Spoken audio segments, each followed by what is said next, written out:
Comme tous les vendredis soirs, Ahmed Hassan arrive au bureau, pile à l'heure. Tu peux éteindre la hausse, s'il te plaît? L'homme est minutieux. Tout doit être parfaitement à sa place. Tu remets la lampe, s'il te plaît? Dans quelques secondes, va commencer l'enregistrement de l'émission la plus populaire de la télévision publique irakienne. Ahmed Hassan est le présentateur vedette des Griffes de la loi.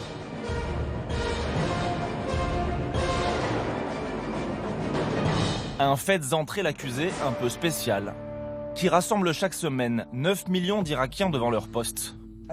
Bonjour à tous, chers téléspectateurs. On l'avait surnommé l'émir du quartier d'Abu Ghraib. Dans son décor inspiré d'un bureau de détective, Ahmed Hassan introduit le coupable du soir, le chef d'une cellule de Daesh, responsable de 11 attentats. C'est Ahmed qui m'a contacté et m'a demandé de lui fournir des explosifs. Ensuite, il est venu chez moi à Abu Ghraib pour récupérer son matériel. Dans cette télé-réalité, tout est vrai. Des djihadistes apparaissent et s'expriment à visage découvert. En tenue de prisonniers, entravés, menottés. Sous bonne escorte militaire, ils sont amenés sur les lieux de leurs crimes pour une reconstitution minutieusement mise en scène. Ils ont jeté la bombe cachée dans un ballon sur une voiture de police. Rien n'est oublié. Des moindres gestes de l'attentat jusqu'aux confessions pleines de remords de terroristes déjà jugés, souvent condamnés à mort. Tu regrettes quoi? Je regrette tout ce que j'ai fait. Tu n'y as pas pensé plus tôt? J'ai suivi Hachem aveuglément. Mais toi, t'as pas de cerveau? J'espère que d'autres réfléchiront avant de faire ça. Tu vas finir comment, toi? En enfer, sans doute. Et ici-bas, sur Terre? La prison ou la pendaison. L'émission est produite avec l'accord total des autorités. Chaque semaine, c'est la justice irakienne qui choisit et fournit les dossiers à traiter. Ce qu'on met en avant dans notre émission, c'est l'efficacité de notre police, de nos services de renseignement, de l'armée, et surtout le rôle essentiel que joue la justice. Et puis aussi, on organise la confrontation entre le bourreau et les victimes, enfin plutôt leurs proches, leurs familles touchées par le terrorisme. Les confrontations, c'est le moment fort de l'émission. Que Dieu nous venge de vous. Ce n'était qu'un enfant. Ce jour-là, une mère interpelle les terroristes qui ont tué son fils dans un attentat.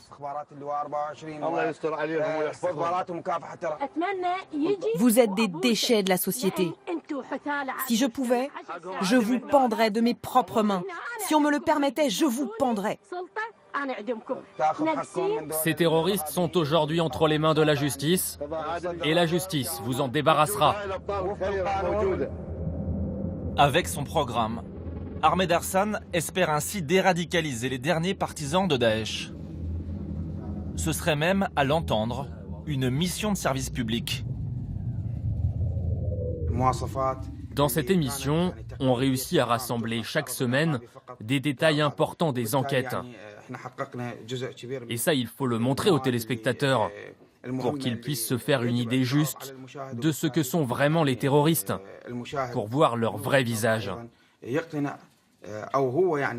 Avec cette émission, on est devenus les garants de la vérité.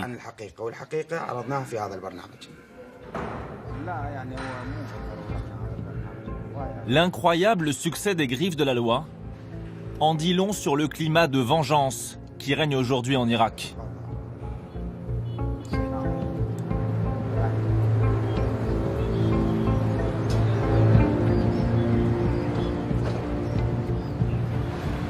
Après 4 ans de guerre, le pays tente d'ouvrir une nouvelle page de son histoire. Le temps de la justice.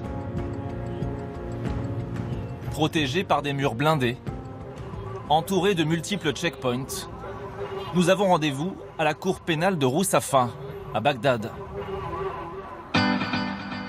C'est là que la justice se rend tous les jours.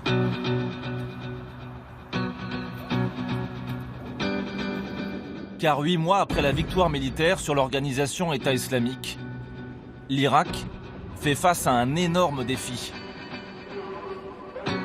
Comment juger ces 20 000 prisonniers accusés de terrorisme? Comme ces hommes, rescapés des combats à Mossoul, entassés dans ce bâtiment, filmé en juillet dernier. Mais surtout, que faire de ces milliers de veuves de combattantes djihadistes? Comme ces 1400 femmes, arrêtées elles aussi près de Mossoul et détenues avec leurs enfants. Parmi elles, des Allemandes, des Belges, des Françaises. Avec Amir Moussaoui, un journaliste irakien spécialiste de Daesh, nous allons pouvoir assister à une première. Le procès d'une djihadiste française, détenue en Irak depuis 8 mois.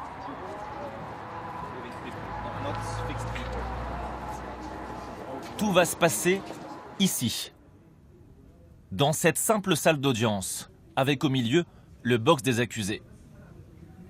La cour traite une quinzaine de dossiers chaque jour, des meurtres, des vols et des affaires de terrorisme. Exceptionnellement, le juge nous autorise à filmer l'arrivée de la Française, avant le début de son audience.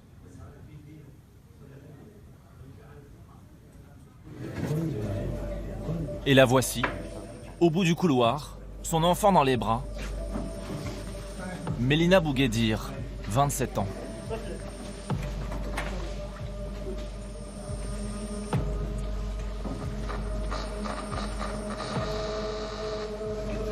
D'après la loi irakienne, elle risque la peine de mort pour avoir rejoint les rangs de Daesh en 2015.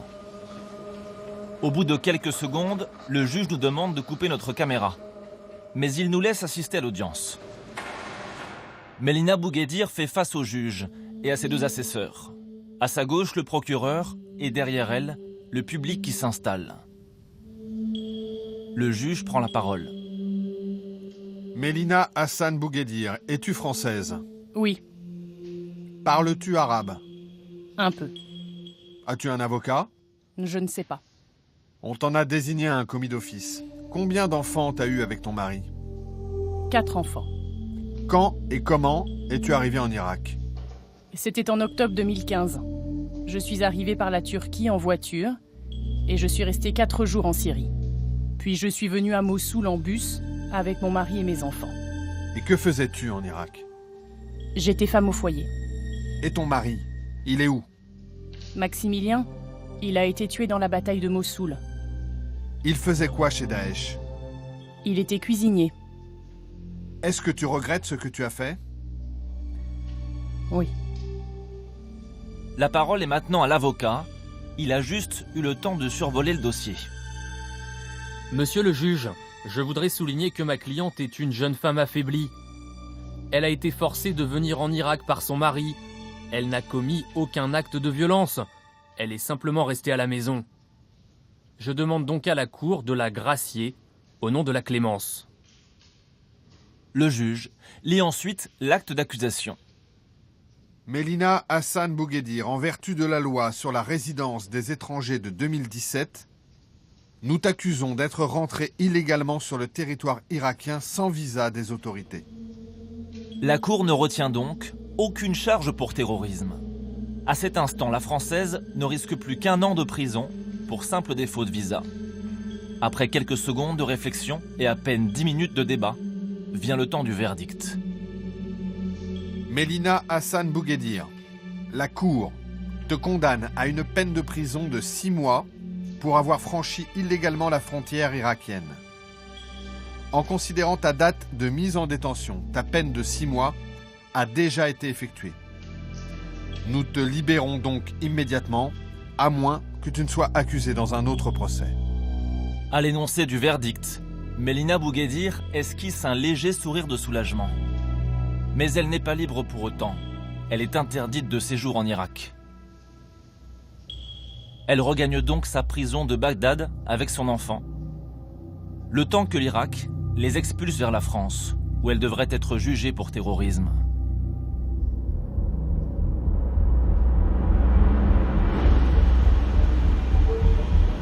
En laissant le tribunal irakien derrière nous, un doute s'installe. Une question reste sans réponse. Pourquoi la justice irakienne n'a-t-elle retenu aucune charge pour terrorisme contre Mélina Bouguedir? Pour le savoir, nous avons retracé le parcours de cette Française partie au djihad en famille.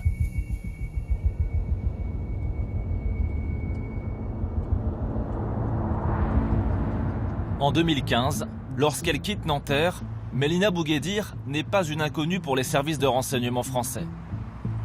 Elle est mariée à Maximilien Thibault, un converti fiché S. Identifié comme combattant, il est blessé à Raqqa en Syrie. Daesh l'affecte alors à la propagande en tant qu'informaticien.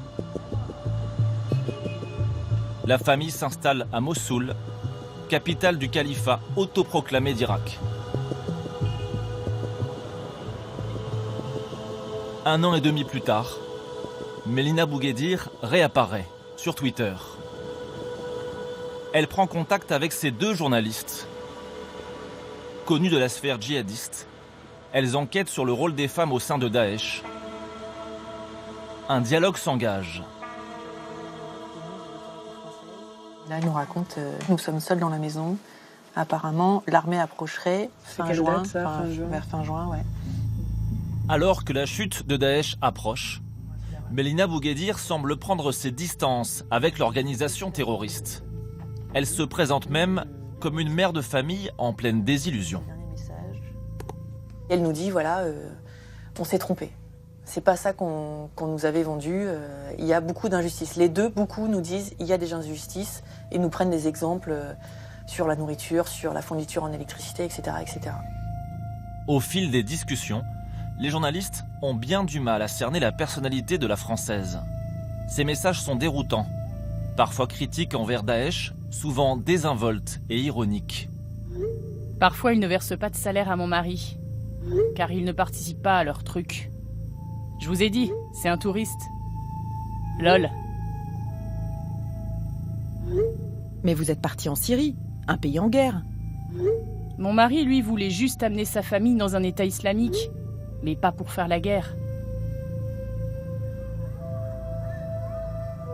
Mélina Bouguedir prend conscience que les troupes irakiennes progressent jour après jour. Elle se sent prise au piège sous les décombres de la vieille ville de Mossoul. Il raconte, qu'il y a des bombardements intensifs, que ça se rapproche.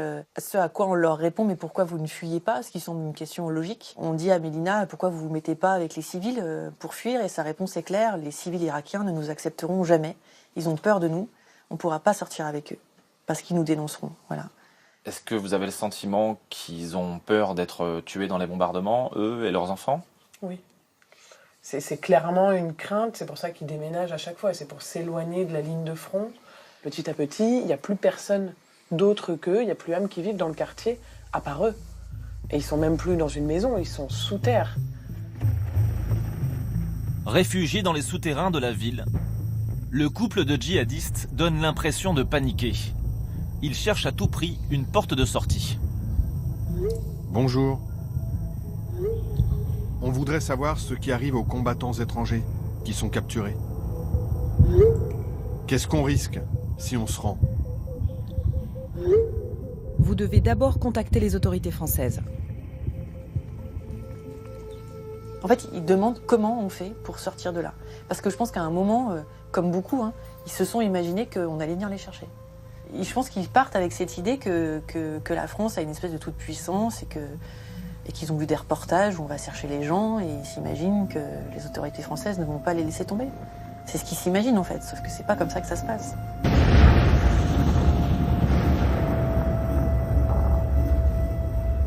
Un jour, elle nous envoie cette phrase « Est-ce que vous pensez qu'on peut poursuivre l'État français pour non-assistance à personne en danger. Donc je lui réponds c'est-à-dire, et elle fait un lol pour dire c'est mon mari qui demande ça en fait. Donc elle a conscience que c'est un peu étrange comme demande et que effectivement ça tient pas. Mais lui semble vraiment ils sont persuadés que les autorités françaises finalement sont en faute en fait. Et en tout cas pour lui, la France doit venir chercher ses ressortissants, que c'est comme ça que ça marche et qu'en l'occurrence eux en plus ils ont 4 enfants français et que dans sa tête il y a possibilité d'une infraction parce que la France ne vient pas les chercher. Sur ce point, la position des autorités françaises est claire. La France n'ira pas chercher ses ressortissants, même en détresse. D'après nos informations, au cours du mois de juin 2017, les parents et beaux-parents de Mélina Bouguedir ont exprimé des demandes d'aide auprès du consul et du ministère des Affaires étrangères, à 6 reprises, par écrit et par téléphone. Mais à chaque fois, la réponse a été négative.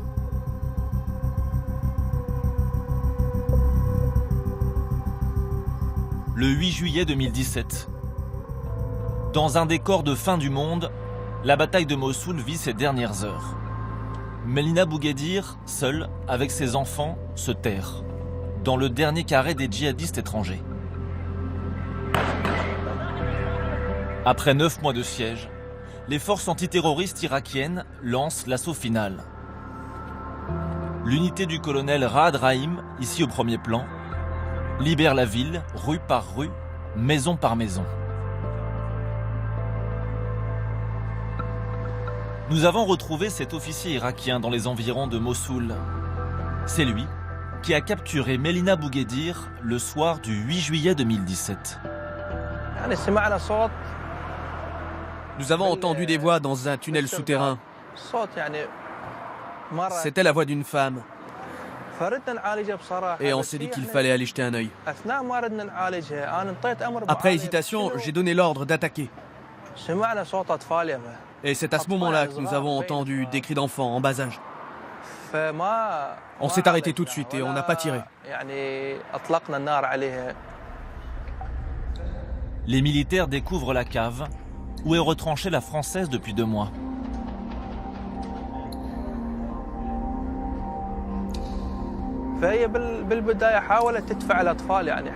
Elle s'est mise à pousser les enfants vers nous. Et là, on s'est dit qu'elle devait porter une ceinture explosive. Nous, on voulait sauver les enfants. Mais en réalité, on s'est rendu compte qu'elle avait peur. Dans ses yeux, on lisait l'effroi. Elle était terrorisée à l'idée d'être tuée. Le colonel s'étonne aussi qu'elle soit seule avec ses enfants. Je lui ai demandé « Il est où ton mari ?» Elle n'a jamais voulu me répondre. Mais ses enfants ont répété une phrase en arabe qu'ils semblaient avoir apprise par cœur. Il disait « Il est parti chercher de l'eau ». Le mari, Maximilien Thibault, est sans doute mort dans les combats. Le colonel décide, lui, de transférer Mélina Bouguedir à son quartier général. Trop affaiblie pour marcher, c'est sur les épaules des soldats que la Française et ses enfants sont évacués vers un véhicule militaire. Et ce que lui aurait dit Mélina Bouguedir à ce moment-là, le colonel Raad n'est pas prêt de l'oublier. Je peux vous dire qu'entre le moment où on l'a sortie de son trou, sur le trajet jusqu'à la voiture, elle glorifiait l'État islamique.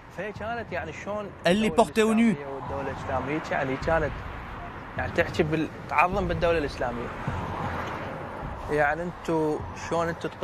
Elle nous a reproché par exemple d'attaquer la ville en la bombardant. Elle disait « Ça, l'État islamique ne l'aurait jamais fait ».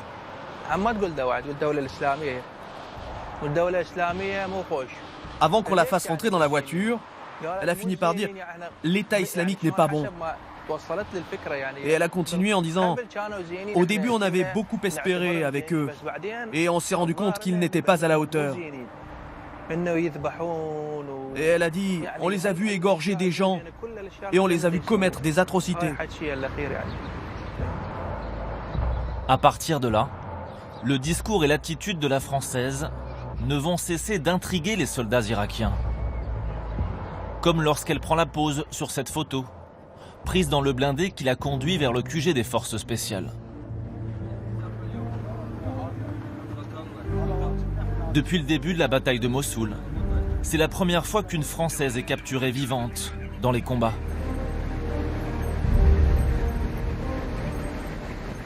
Une grosse prise pour le général Falal Obaidi, qui veut lui parler avant de la remettre aux autorités judiciaires à Bagdad. Sur son téléphone, il a conservé un court extrait de l'interrogatoire qu'il a mené. Elle s'y exprime dans un arabe rudimentaire. Le problème, c'est que l'État islamique, c'est des fous. Ils sont des malades. Moi, j'étais en Syrie. Je voulais y rester. Mais après 2 mois... C'est ton mari, Abou Suleiman? Il est marocain, algérien, français? Il était français. Il ne voulait pas être un combattant. Mais l'État islamique voulait l'envoyer à la mort. Ils l'ont même mis 5 jours en prison pour le pousser à aller combattre. Qu'est-ce qu'il faisait au sein de l'État islamique? Rien du tout. Franchement, ce qui m'a surpris, c'est que je l'ai trouvée très à l'aise. Elle parlait avec une assurance que j'avais rarement vue. Elle répétait qu'elle était déjà en contact avec un avocat. Et à un moment, elle a même demandé à être remise à l'ambassade de France. Durant l'interrogatoire, est-ce qu'elle vous a clairement dit si elle était membre de Daesh, si elle soutenait Daesh? Non, ça, elle n'a pas voulu le dire. Ce genre de questions, elle ne voulait jamais y répondre. Elle tentait d'éviter que je parle de ça. Et elle insistait sur le fait qu'elle avait uniquement suivi son mari.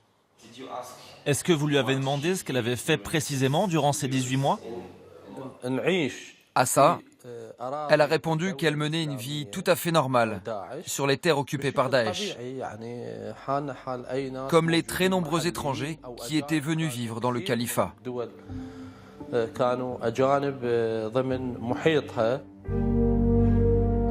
Après les interrogatoires, le général et ses hommes examinent les 2 téléphones que détenait la Française au moment de son arrestation. Dans le premier, celui de Melina Bouguedir, les militaires découvrent qu'elle a pris soin d'effacer toutes ses conversations par message. Sur l'autre téléphone, sans doute celui de Maximilien Thibault, ils trouvent un document plus compromettant. On a trouvé une photo satellite qui représente nos positions militaires à nous, ainsi que les positions militaires de Daesh. Et ça, c'est une preuve majeure du fait qu'elle et son mari étaient encore à l'époque des membres actifs de Daesh, puisqu'ils recevaient jusqu'à la dernière seconde les mises à jour de cette carte militaire avec les positions des 2 camps adverses. Pour le général, aucun doute, Melina Bouguedir était bien une djihadiste. Mais devant notre caméra, pas question de commenter le verdict des juges irakiens.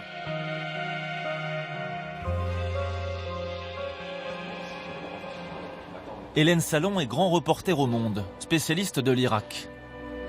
Elle s'étonne du verdict réservé à la Française par la justice irakienne, une justice réputée intraitable, y compris avec les femmes. En assistant à plusieurs audiences en Irak, à Bagdad, devant le tribunal pénal d'autres djihadistes étrangères, notamment turcs, j'ai bien vu qu'il fallait très peu d'éléments pour prononcer la culpabilité d'appartenance à l'organisation État islamique. Il n'y avait pas vraiment de preuves qu'elles aient fait plus que d'être femmes au foyer ou d'avoir cousu des uniformes. Et elles ont reçu la condamnation prison à vie. Est-ce qu'on peut imaginer que la France et l'Irak se soient entendus politiquement sur ce dossier judiciaire? On n'a rien pour l'affirmer, mais il y a beaucoup d'éléments qui vont dans ce sens. La France évite une potentielle condamnation à mort. Bagdad évite de se fâcher avec un partenaire important de la coalition internationale, ou du moins de le mettre dans une position compliquée alors même qu'elle a besoin de la continuité de ce soutien dans la lutte contre l'État islamique qui continue, du moins au niveau renseignement, dans certaines zones irakiennes. Donc je pense que oui, ça arrange tout le monde que ça se passe comme ça. Le juge irakien a-t-il pris sa décision en toute indépendance? Au tribunal pénal de Bagdad, nous avons pu évoquer ce point sensible avec le magistrat qui a jugé la Française. Hors caméra, il a accepté de revenir sur le verdict au lendemain du procès. Nous, les juges, on ne tient pas compte du contexte politique. J'ai lu dans la presse irakienne et étrangère que je l'avais acquitté, mais c'est totalement faux. Moi, le dossier, il est arrivé comme ça, sans preuve. Un juge d'instruction a cherché pendant 6 mois des éléments sur son activité terroriste au sein de Daesh, et il n'a rien trouvé. On a juste réussi à prouver qu'elle avait traversé illégalement la frontière irakienne, c'est tout. Alors ce qui a pu être une circonstance atténuante, oui, c'est son statut de femme seule avec des enfants. L'ambassade de France en Irak assure qu'il n'y a jamais eu la moindre intervention politique. En revanche, l'ambassadeur a accueilli à Bagdad une délégation un peu spéciale, à 2 reprises. Un juge antiterroriste français et des agents du renseignement, venus exprès auditionner Mélina Bouguedir 1 mois avant son procès à Bagdad. La Française devrait être de nouveau jugée, cette fois-ci en France, pour association de malfaiteurs en relation avec une entreprise terroriste. Et elle a déjà un avocat. Depuis qu'elle a été arrêtée à Mossoul, maître William Bourdon milite pour son extradition. Elle-même a déjà dit clairement qu'elle souhaitait s'expliquer autant que nécessaire devant le juge français. Elle sait qu'elle va être judiciarisée, elle sait qu'elle risque une peine. Débriefer lourdement ces Françaises, quand elles reviennent, c'est utile pour notre meilleure compréhension de la menace terroriste. Après 8 mois de prison, la première Française capturée lors des combats et jugée en Irak devrait être rapatriée en France ces prochains jours. Si elle est reconnue coupable, elle risque une peine de 10 ans de prison.